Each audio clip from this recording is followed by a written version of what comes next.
तो राधे राधे सभी को। चलिए हम आए हुए हैं आज भगवती स्थान पे। जैसा देख सकते हैं हमारे पीछे मंदिर है। तो ये भगवती स्थान मंदिर कहा जाता है, सूरजगढ़ का सबसे बहुत फेमस मंदिर है। यहाँ नाग पंचमी में खास करके बहुत ज़्यादा पूजा होती है, भीड़ लगती है। चलिए आपको दर्शन करवाते हैं और यहाँ के बारे में बताते हैं।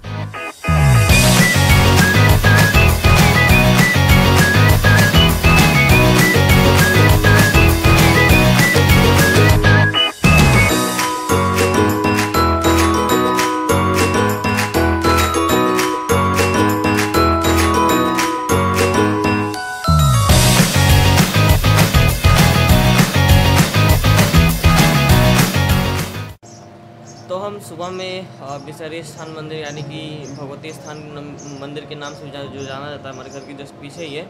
तो हम सुबह में वहाँ गए थे, तो हमें वहाँ से पता लगा कि वहाँ के जो मुख्य आचार्य अभी हैं उन्होंने बताया कि उनकी 5वीं पीढ़ी अभी यहाँ, 4थी या 5वीं पीढ़ी यहाँ पर अभी काम कर रही है, मतलब कि सेवा कर रही है। और उन्होंने बताया क्या कि मेरे नाना जी के बारे में कि आप अगर इस विषय में ज़्यादा जानना चाहते हैं तो नाना जी से बात कर सकते हैं। तो चलिए हम आपको नाना जी से सारी बातें बताते हैं, मंदिर के बारे में, कब से पूजा हो रहा है, क्या क्या हो रहा है। तो चलिए बात करते हैं हम। ये ग्राम का नाम पहले कष्टहर था, क्योंकि यहाँ लोगों का कष्ट हरा जाता था।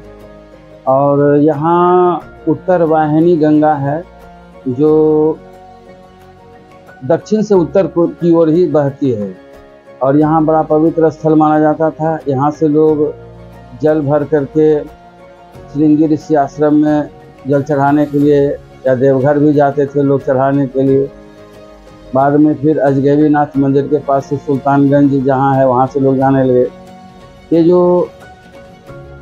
जब उत्तर वाहिनी गंगा यहाँ थी, उस वक्त से ही यहाँ एक पुराना मंदिर था, गांव का बिसहर मंदिर, जो बिसहरी मंदिर के नाम से जाना जाता था, और बिसहरी स्थान के नाम से वो प्रसिद्ध हुआ। यहाँ की मान्यता है कि यहाँ पर अगर सांप किसी को डस लेता है तो यहाँ पर झाड़ फूंक की व्यवस्था नहीं है। इस मंदिर परिसर में एक नीम का वृक्ष है, नीम के वृक्ष का पत्ता उसको खिलाया जाता है, और जब तक उसको कड़वापन का महसूस नहीं होता है तब तक उसको पत्ता खिलाया जाता है। और अंदर में जो नीर रखा रहता है, उस नीर से उसको नहलाया और पिलाया भी जाता है। उससे सर्पदंश का जो विष है उसका उतर जाता है, और रात भर के बाद वह जो रोगी होता है, जो सर्प से पीड़ित लोग होते हैं, वह सवेरे में मंदिर की परिक्रमा करके चले जाते हैं। इसकी मान्यता है कि जब से यहाँ गंगा प्रवाहित होती थी, बहुत नज़दीक में ही गंगा थी, यहाँ बह रही थी, उस समय से यह मंदिर है। और इसमें बहुत से पुजारी भी रह चुके हैं जो इसकी सेवा करते थे। और यहाँ पर नागपंचमी के दिन और एक महीना पाँचे कहा जाता है, उसके एक महीने के बाद उस तिथि को यहाँ बड़ा बृहत मेला लगता है। इस क्षेत्र के जितने भी लोग होते हैं वो यहाँ आते हैं और झाँप और दूध लावा वगैरह यहाँ प्रसाद वगैरह चढ़ाते हैं। तो ये जो यहाँ पर का जो मंदिर है, उस मंदिर के आगे में लिखा हुआ है, अस्तिकस मुनेर माता भगनी वासुकेश तथा जरक्तारोह मुने पत्नी मनसा देवी नमस्ते। अस्तिकस मुनेर माता, आस्तिक मुनि के माता, आस्तिक मुनि के माता, अस्तिकस मुनेर माता भगनी वासुकेश तथा, और वासुकी की बहन भगनी वासुकेश, जरक्तारोह मुने पत्नी, और जरक्तर मुनि की पत्नी मनसा देवी नमस्ते। मनसा देवी का यह मंदिर है, इसकी मान्यता है। यह मंदिर बड़ा जीर्णशीर्ण अवस्था में था।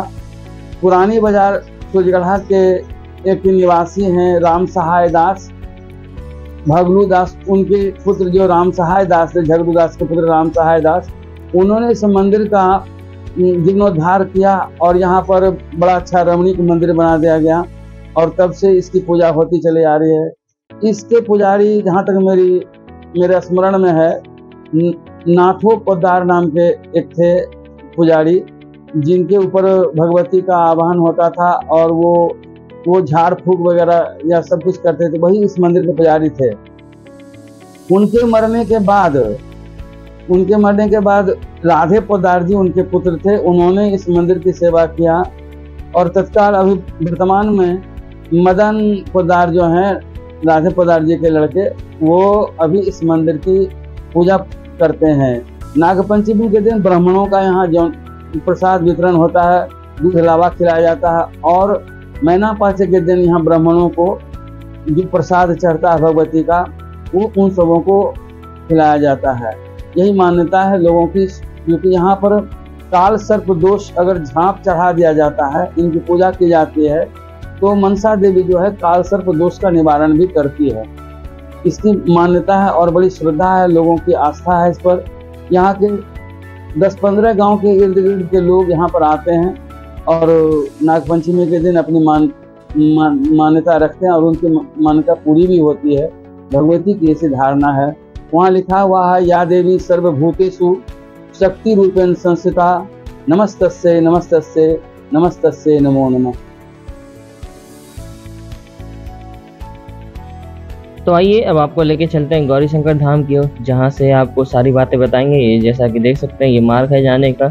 धीरे धीरे हम बढ़ते हुए गौरी शंकर मंदिर की ओर। तो चलिए प्रवेश करते हैं मंदिर में और वहाँ से आपको दर्शन करवाते हैं। दर्शन करवाने के बाद हम आपको पूरी जानकारी देंगे हम वीडियो के द्वारा।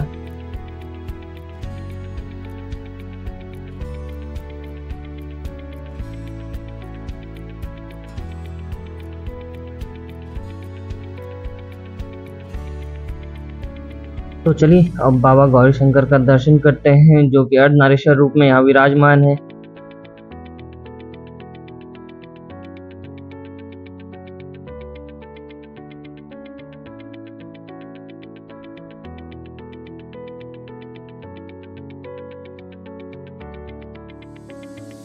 तो इसी मंदिर के प्रांगण में, यानी गौरी शंकर मंदिर के प्रांगण में एक और प्रतिमा श्री हनुमान जी की स्थापित है, जो कि बहुत प्रसिद्ध मंदिर है यहाँ पर का। चलिए आपको वहाँ भी दर्शन करवाते हैं, फिर उसके बाद हम सारी बातें करेंगे आगे चल करके।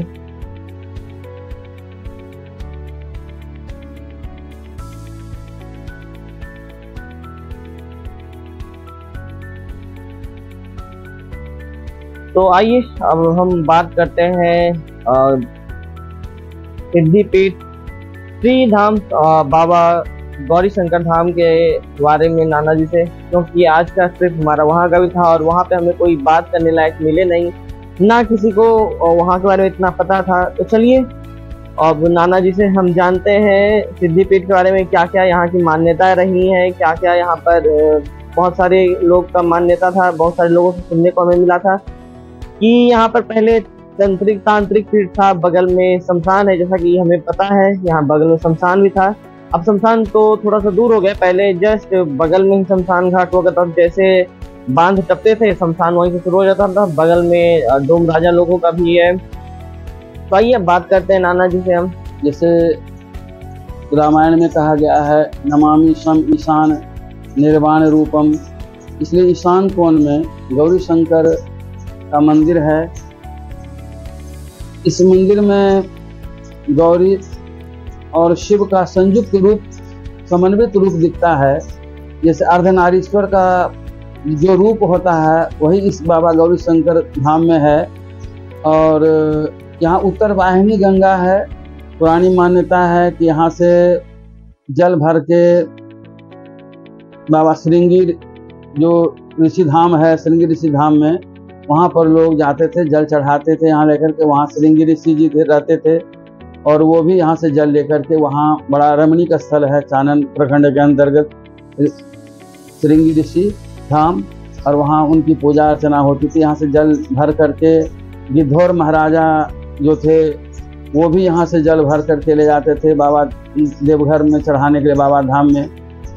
उत्तर वाहिनी गंगा है, इसलिए इसका बड़ा प्रमुख स्थल माना जाता है। पहले जब गंगा यहाँ से थोड़ा दूर हट गए तो गौरी शंकर का मंदिर जहाँ अवस्थित है वहाँ यहाँ तो नहीं था, वह गंगा के किनारे में था, गंगा में था। और वहाँ जो बड़ का बड़ा बड़ा वृक्ष था, उस बड़ के वृक्ष के पास से था। तो गांव के प्रधान को स्वप्न आया कि हमें यहाँ से निकालो, बार बार स्वप्न आ रहा था। तो वहाँ से उन बाबा को वहाँ से निकाल के और अभी वर्तमान में जहाँ स्थापित किया गया है। और उसके बाद एक नई मूर्ति भी स्थापित की गई बाद में। यहाँ श्री गणेश की, नंदी की और भैरव की मूर्ति भी यहाँ लाई गई। यहाँ भादो मास में पूर्णिमा को बहुत बड़ा रमणीक मेला लगता है, जो यहाँ के 10 गांव के लोग अभी आते थे। पहले तो यहाँ गंगा थी, तो लोग स्नान करके यहाँ मंदिर में पूजा पाठ करते थे, रात में लोग विश्राम करते थे और कीर्तन वगैरह सब में सम्मिलित, प्रवचन वगैरह सब कुछ होता था यहाँ पर। बाद में कालांतर में यह प्रथा धीरे धीरे लुप्त होती चली जा रही है। इस गौरी शंकर को सिद्ध पीठ भी कहा जाता है, क्योंकि श्मशान के किनारे यह स्थापित है। यहाँ पर लोगों की मान्यता है कि जो लोग अपनी जो इच्छा, अपना मनोकामना लेकर आते हैं, उनकी मनोकामना पूरी होती है, क्योंकि सिद्ध स्थल है। जैसे बैद्यनाथ धाम सिद्ध स्थल माना जाता है, वैसे बाबा गौरी शंकर का नाम सिद्ध स्थल। बाद में धाम शब्द इसमें जोड़ा गया कि गौरी शंकर धाम कहलाने लगा और इसी नाम से यह प्रख्यात भी हुआ। जब राजा दशरथ जी के बेटों का मुंडन हुआ था श्रृंगी ऋषि धाम वगैरह, तो यहीं से जल ले जाकर के उनके श्रृंगी ऋषि धाम में उनके बेटों का मुंडन वगैरह भी श्रृंगी ऋषि जी करवाए थे। ये बड़ा रमणीक मंदिर है और यहाँ पर लोगों की आस्था मान्यता पूरी होती है। मुझे विश्वास है कि आप लोगों को यह मंदिर देखने का सौभाग्य प्राप्त हो और आप भी आकर के अपना आशीर्वाद लें।